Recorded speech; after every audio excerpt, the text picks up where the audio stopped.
obviously, worship is something that if you go to church regularly, you see this happen every single week. It's a topic that we experience, but I don't feel like it's talked about a lot. From what is worship, why does it matter, what can it do for you? I think it's an area where people oftentimes encounter God in the most potent way a lot of times. And so, you know, I said this in the last episode about prayer, which was that I feel like a lot of topics in the Western faith, especially in the Western church, are a mile wide but an inch deep. I think you have a lot of believers out there that are living life based on what they're hearing from another person, what they're hearing from a pastor or from church, and they're not experiencing it anything with a certain level of depth, and therefore anything that comes into their life that challenges maybe how they think, their whole foundation gets shaped.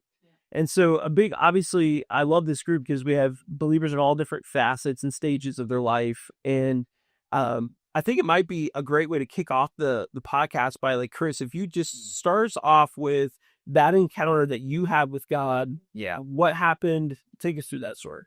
Yeah, so it was really interesting. So for most of my life, I didn't go to church all that much. Like, by the time I was 8 years old, we started Pop Warner football, and that was where time was spent.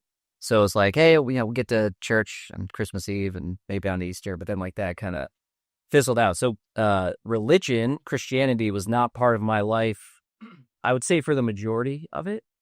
And then it was really interesting. So I moved to Nashville, and a little bit of backstory for me is that, like, I'd been married very briefly, went back in 2019, and some things happened that didn't work out, and that was unfortunate, but I was kind of like on my own, and I didn't know what to do. And I was living out in San Diego, and I went to the beach, and I was like at this kind of party, and I'm like, man, what am I going to do with my life? And I heard this voice say to me, go do stand-up comedy.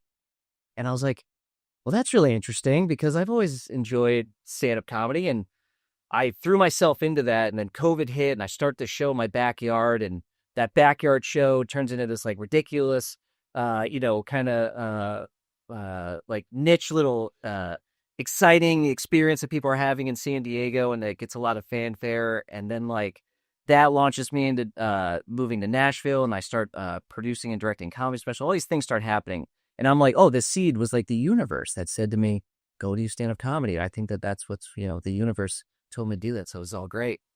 So fast forward, it was like February of let's see, where are we at? February of 2023. I wake up one morning and I say to my my new wife, mother of my child, I say, I had this weird feeling that I'm supposed to go to church. I don't know where it's coming from, but I just I'm like, I think I need to go to church. And she was like, her family grew up like they went all the time, and they're, she was very happy that I had this, I don't know, feeling. So our friend Chrissy picks us up, brings us to church, and I walk in, and worship was going on in the church we go to, Zeal, and you were on stage. Wild. Yes. And there was this song that was playing, and it was More Than Able. And the chorus of that song, it starts going, he's not done with you yet, he's not done with you yet, he's not done with you yet. That's part of the song.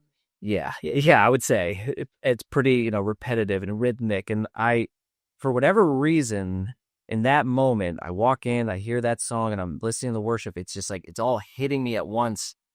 I had this like epiphany and I basically see, like, in the series of like flashes of my life, all the times that God was there with me. And specifically, it points back to that day at the beach, which is why I referenced that story. And it was like, and he basically told me in this moment, he's like, that was me telling you to go do this, not so that you could become some famous comedian and director and some producer. It was so that it would get you here to this moment to basically reestablish your relationship with me. And I start bawling. I mean, I'm like, I haven't cried like that in my entire life, and I just was like losing it.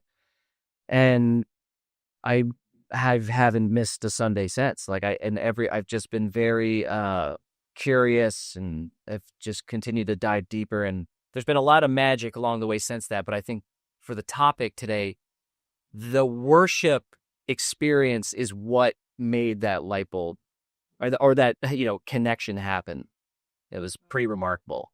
Well, I think what's really interesting about that story is you have God orchestrating a plan through two separate people that had no connection or knowledge of each other, and then seeing how God uses your gift to impact Chris. And in our last podcast, what we were talking about is that God gave us the Great Commission, is really the mission statement of how to live your life and what he wants you to do while you're here.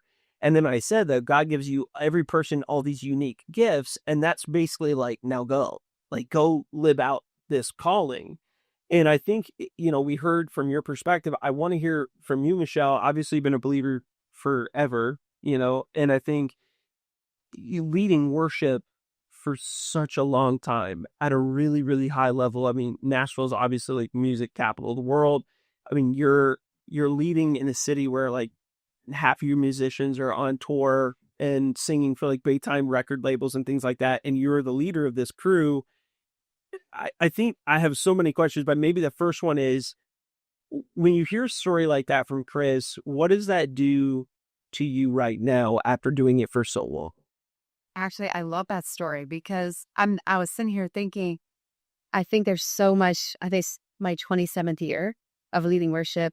Because I was 15 the first time I ever led. Whoa. I just felt that call really early on, and really passionate about it because I know that God put that in me, and I just want to like steward it well, like just do it well. But I do think along the way, you forget maybe like, because you're up there, you're singing, you're leading, like every once in a while you need a reminder of how that sacrifice that you're making, like to be up, like it's not easy to like be up every week in front of people. It's very like vulnerable in a way. And so I do think it's really good to keep at the center of like, and you're up there, you're singing, and maybe, and even if I could speak to any worship leader who's listening right now too, like to keep the perspective of there's people out in that audience that are coming in all different ways into church. Like not everybody's coming in different, like knowing their faith.